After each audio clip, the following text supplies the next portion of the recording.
नमस्कार, मैं हूं संतोष। सिटी न्यूज वैन रीवा की सांध्यकालीन समाचार सेवा में आपका स्वागत है। पेश हैं आज के मुख्य समाचार। पंचायत चुनावों के लिए 25 जून को होगा पहले चरण का मतदान। व्यवस्थाओं को लेकर कलेक्टर एसपी ने दी जानकारी। भगवान जगन्नाथ स्वामी को मानस मंडल ने दिया निमंत्रण। आरती पूजा कर की गई प्रार्थना। जहां डकैतों का होता था फरमान जारी, पहली बार स्वयं के विवेक से मतदाता करेंगे वोट। खबरें अब विस्तार से। जिस गांव में मतदान के लिए जारी होता था डकैतों का फरमान, उस गांव में पहली बार जनता करेगी खुद से मत का प्रयोग। सुविधाओं से रह गए वंचित, मूलभूत सुविधाओं एवं अन्य समस्याओं को लेकर जनता करेगी वोट। सेमरिया विधानसभा क्षेत्र के ककरेड़ी गांव में जनता आज भी मूलभूत सुविधाओं से वंचित है, जिसके लिए इस बार पंचायत चुनाव में जनता अपनी समस्याओं को लेकर वोट करेगी।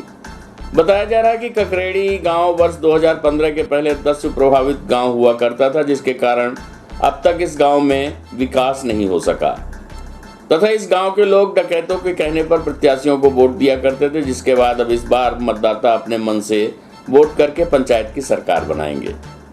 ग्रामीणों की माने तो डकैतों के खात्मे के बाद सरकार ने काफी कुछ बदलाव करने का प्रयास भी किया है, परंतु अब तक उनकी समस्याएं हल नहीं हुई हैं। ककरेड़ी उत्तर प्रदेश तथा मध्य प्रदेश की सीमा से लगा एक ऐसा गांव है जहां वर्षों पहले डकैतों का मूवमेंट हुआ करता था, जिसकी वजह से हमेशा ग्रामीण दहशत में रहते थे तथा मतदान के लिए भी ग्रामीणों को डकैतों के फरमान का इंतजार ही करना पड़ता था कि कब डकैतों के द्वारा प्रत्याशी चयन कर उनकी लिस्ट भेजी जाए और ग्रामीण अपने मत का प्रयोग करें। मगर इस बार उस गाँव में भी खुशहाली आ गई है तथा सरकार के 10 प्रभावित क्षेत्रों में लगातार बढ़ाई गई पुलिसिंग की वजह से खत्म हुए डकैतों के मूवमेंट के कारण ग्रामीणों को अपने मत का प्रयोग खुद से करने का अवसर मिला है, जिसकी वजह से अब ककरेड़ी गांव के लोग इस बार अपने मत का प्रयोग करने का इंतजार कर रहे हैं। दरअसल ककरेड़ी गांव उत्तर प्रदेश और मध्य प्रदेश के सीमावर्ती जंगली क्षेत्रों से लगा हुआ है तथा जंगलों के बीच में बसा ये गाँव डकैतों की वजह से समस्याओं से घिरा रहता था। मगर जब सरकार ने डकैतों का खात्मा किया तो इस गांव में खुशहाली आई, फिर भी समस्याएं कम नहीं हुई हैं। आज भी इस गांव के लोग मूलभूत सुविधाओं से वंचित रह गए हैं। गांव के लोगों को आज भी कुएं से पानी भरकर पीना पड़ता है। सड़क है, मगर शिक्षा और स्वास्थ्य के लिए वो अब भी भटकते हुए देखे जाते हैं। आपको बता दें कि एक जमाने में विंध्य क्षेत्र के ददुआ, ठोकिया, बलखड़िया जैसे कुख्यात डकैतों का ये गढ़ माना जाता था तथा ये डकैत इसी गांव के आसपास जंगली क्षेत्रों में रहकर अपना गुजर बसर करते थे और आवश्यकता पड़ने पर ग्रामीणों में दहशत फैलाकर वो सरकार से अपनी मांग भी मनवा लिया करते थे। परंतु सरकार ने धीरे धीरे पुलिसिंग तेज कर डकैतों के मूवमेंट को पूरी तरह से समाप्त कर दिया है। साथ ही समस्त कुख्यात डकैतों का खात्मा किया गया है, जिसके बाद गाँव में खुशहाली आई। हालांकि खुशहाल ग्रामीण आज भी मूलभूत सुविधाओं से वंचित हैं। प्रस्तुत है ककरेड़ी गाँव के ग्रामीणों से प्राप्त जानकारी के अंश। समस्या तो अनंत है। यहाँ की समस्या बहुत अपार समस्या। सबसे बड़ा संकट पानी, शिक्षा और स्वास्थ्य, 3 चीज़ तो मेन चीज़ है। अब बाकी तो हो गया संसार की सारी समस्याएं हैं। डकैत का मूवमेंट यहाँ पहले था? का मूवमेंट कोई मूवमेंट नहीं वर्तमान पहले था। किस प्रकार से पहले समस्या? पहले तो आधे लोग जो बड़े लोग थे, छोटे मध्यम वर्ग के, तो वो निकल गए थे और बाकी जो गरीब तबके के लोग थे, सियान बुजुर्ग, वो रहते थे। वही अपना यहाँ देखभाल करते थे, पड़े रहते थे, खाते पीते थे। बस यह मूलभूत एक ठे समस्या यह हल है। वहू मावे विशेष रूप से ये बिजली के जो उनका कारोबार की इनका है, ये सही उपयोग में नहीं आवती है। आए दिन बरसात में तो ये बिजली नहीं रहती है, न तार सही है, न खम्भा सही है और न यहाँ के जो कनेक्शन की इनका है, यह मतलब तार खराब हो गया है, जल गया है सब। एक व्यवस्था नहीं की जा रही। कई बार कहा गया विधायक से, अगले से, पर अब इस समय तो नहीं है। और हम लोग अपना जीवन यापन किस तरह से किए उस समय में वो हम लोग जान रहे हैं।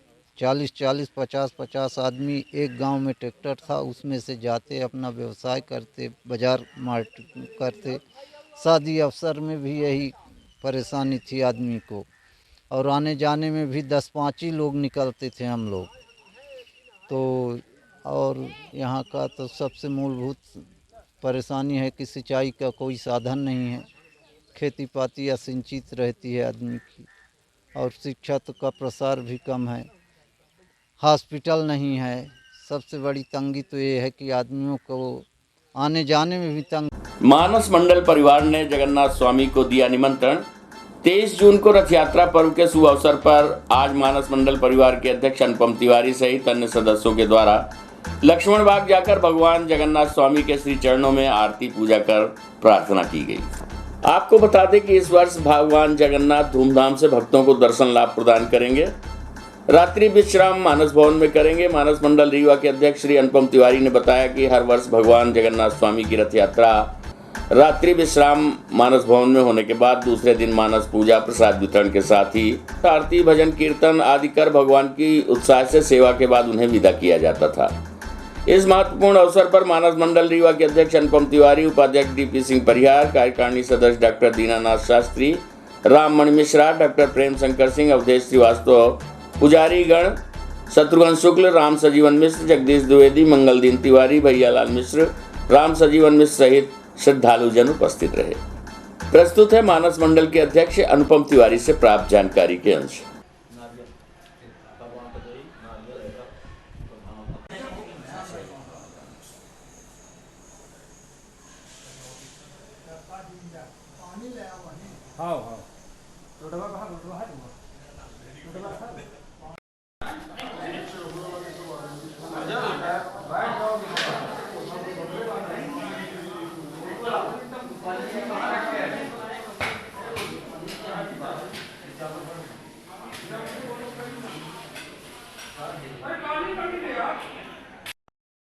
कौन सा कार्यक्रम मनाया जा रहा है? ये आज 1 जुलाई को होने वाली जो रथ यात्रा का कार्यक्रम होता है, तो आज हम लोग मानस मंडल परिवार के लोग लक्ष्मण बाग आए हैं भगवान जगन्नाथ स्वामी के श्री चरणों में निवेदन करने कि जब आप 1 तारीख को रथ यात्रा में निकलेंगे भक्तों को दर्शन देने, तो आप रात्रि विश्राम मानस भवन में करें। प्रतिवर्ष की भांति इस वर्ष भी हम लोग भगवान के श्री चरणों में ऐसा निवेदन करने आए हैं और भगवान आएंगे, रात को रहेंगे, उनकी आरती होगी, दूसरे दिन आरती पूजा, महिलाओं का मानस भजन, इसके बाद प्रसाद वितरण और इसके बाद भगवान पुनः लक्ष्मण बाग के लिए विदा होंगे। ऐसा बहुत सारे वर्षों से, दशकों से ऐसी परंपरा रही है। भगवान रात्रि विश्राम मानस भवन में करते हैं और ऐसा ही निवेदन करने हम भगवान के पास यहाँ लक्ष्मण बाग आए हैं। त्रिस्तरीय पंचायत चुनाव के लिए पहले चरण का मतदान 25 जून से प्रारंभ हो रहा है। इसके बाद 1 जुलाई को दूसरे चरण का मतदान होगा। बता दें कि पहले चरण में महूगंज, हनुमाना और नई गढ़ी जनपद पंचायतों का मतदान संपन्न होगा, जिसकी तैयारियां शुरू हो गई हैं। त्रिस्तरीय पंचायत चुनाव के प्रथम चरण के लिए चुनाव प्रचार प्रसार का शोर थम गया है। मार्तंड स्कूल में बसों के माध्यम से मतदान दलों को रवाना किया गया। आपको बता दें कि त्रिस्तरीय पंचायत चुनाव के प्रथम चरण के लिए आज शाम से प्रचार प्रसार का शोर थम गया, जिसके लिए पूरी तैयारी कर ली गई है। मतदान दल के लिए आरटीओ पुलिस ने बसों का अधिग्रहण करके रीवा के मार्तंड स्कूल में बसों को खड़ा करा दिया है। वहां से आज सारी बसें रवाना हुई। हम आपको बता दें त्रिस्तरीय पंचायत चुनाव को प्रथम चरण में 9 जिला पंचायत में 3 जनपद के 75 वार्ड, 256 पंचायतों के सरपंच का चुनाव होना है। आपको बता दें कि नई गढ़ी जनपद पंचायत के वार्ड क्रमांक 24, 25, महूगंज जनपद के वार्ड क्रमांक 26, 27, 28, हनुमाना जनपद के 4 वार्ड 29, 30, 31, 32 के लिए 25 जून को मतदान होगा, जिसके लिए प्रथम चरण के मतदान के लिए रीवा के मार्तंड स्कूल से मतदान दल को रवाना किया गया है, जिसके लिए लगभग 171 गाड़ियों को यहां से रवाना किया गया। आपको बता दें कि पहले चरण के मतदान में 2 विधायकों की प्रतिष्ठा भी दांव पर लगी है, जिसमें मनगवा के विधायक पंचूलाल प्रजापति, उनकी पत्नी पन्नीबाई यहां से चुनाव लड़ रही हैं। दूसरे में विधानसभा अध्यक्ष गिरीश गौतम के पुत्र वार्ड क्रमांक 27 से चुनाव लड़ रहे हैं। चुनावी तैयारियों को लेकर हमने जब अपर कलेक्टर शैलेंद्र सिंह से चर्चा की तो उन्होंने बताया, देखिए अभी निर्वाचन के लिए स्थानीय निर्वाचन का जो कार्यक्रम है उसके अनुसार कल और परसों में ग्राम पंचायतों की तैयारी के संबंध में कार्रवाई की जा रही है। परसों मतदान है, कल टीमें रवाना होंगी, पार्टियां रवाना होंगी, तो उसके लिए मतपत्र पहले ही भेजे जा चुके हैं। अभी कर्मचारियों को एसपीओ जो स्पेशल पुलिस ऑफिसर्स हैं उनको और बसों को और सेक्टर मजिस्ट्रेट जितने हमारे हैं पहले दूसरे राउंड के, उनके लिए वाहनों को आवंटित किया गया है। उनको वाहन डीजल वगैरह की पर्ची देकर अपने कर्तव्य स्थल पर यहाँ से भेजा गया है। उनका काम प्रत्येक मतदान केंद्र में घूमकर अपनी टीमों को वहाँ पहुँचाना और चुनाव के पश्चात मतगणना कराना, चुनाव के दौरान और मतगणना के पश्चात मतलब मतदान कराना, मतदान के बाद मतगणना मौके पर करा के और टीमों को वापस लाना उनका लक्ष्य है। इसके लिए 150 से भी अधिक बसों, छोटी बड़ी बसों का अधिग्रहण किया गया है और लगभग 40-50 की संख्या में ऐसे वाहन हैं जो किराए से लेकर 4 व्हीलर गाड़ियां दी गई हैं और बहुत सारे 50-60 करीब ऐसे सेक्टर मजिस्ट्रेट हैं जिनके पास अपना वाहन है, वो भी इस व्यवस्था में है। कलेक्टर साहब, पुलिस अधीक्षक महोदय के रिजर्व दल की टीमें उसमें हैं, करीब 100 का आरक्षित बल है, मोबाइल पार्टी की 40-50 गाड़ियां हैं। इस तरह से निर्वाचन को दृष्टिगत रखते हुए पूरी तैयारी की गई है और पर्याप्त संख्या में बल की व्यवस्था और टीमों की व्यवस्था है। कल से पोलिंग पार्टीज रवाना होंगी और निर्वाचन करा के निश्चित रूप से सफलतापूर्वक निर्वाचन करा कर वापस लौटेंगे। त्रिस्तरीय पंचायत चुनाव को लेकर प्रशासन द्वारा चाक चौबंद व्यवस्था के लिए प्रशासन की ओर से व्यवस्थाएं की जा रही हैं। इसी के चलते आज कृष्णा राज कपूर ऑडिटोरियम में पत्रकार वार्ता के माध्यम से जिला निर्वाचन अधिकारी एवं कलेक्टर रीवा एवं एसपी नवनीत भसीन द्वारा जानकारी दी गई। कलेक्टर रीवा द्वारा बताया गया कि बारिश के बीच ही हमें चुनाव कराना है, जिसके लिए सभी मतदान केंद्रों एवं सामग्री वितरण केंद्रों की व्यवस्थाओं को बारिश को ध्यान में रखकर ही बनाई जा रही हैं। कलेक्टर रीवा मनोज पुष्प द्वारा संवेदनशील एवं अति संवेदनशील मतदान केंद्रों के संबंध में बताया गया कि स्थानीय कर्मचारियों एवं अधिकारियों के द्वारा संवेदनशील एवं अति संवेदनशील मतदान केंद्रों की संवेदनशीलता को व्यवस्थाएं चुस्त दुरुस्त कर सामान्य बनाया जाए। वहीं एसपी रीवा नवनीत भसीन ने बताया कि आचार संहिता के घोषणा के बाद से ही अवैध शराब एवं अन्य आपराधिक गतिविधियों को नियंत्रित करने का प्रयास किया गया है। उन्होंने बताया कि हमारी लगातार कार्यवाही चल रही है, जिसमें अवैध शराब के लगभग 450 प्रकरण, साथ ही 30 प्रकरण अवैध हथियारों के पंजीबद्ध कर कार्यवाही की गई है। कलेक्टर मनोज पुष्प द्वारा बताया गया कि लगातार मॉनिटरिंग करते हुए सभी के सहयोग से चुनाव की सभी तैयारियां पूर्ण कर ली गई हैं तथा आशा व्यक्त की है कि चुनाव पूर्ण रूप से शांतिपूर्ण संपन्न होंगे। प्रस्तुत है वार्ता के अंश।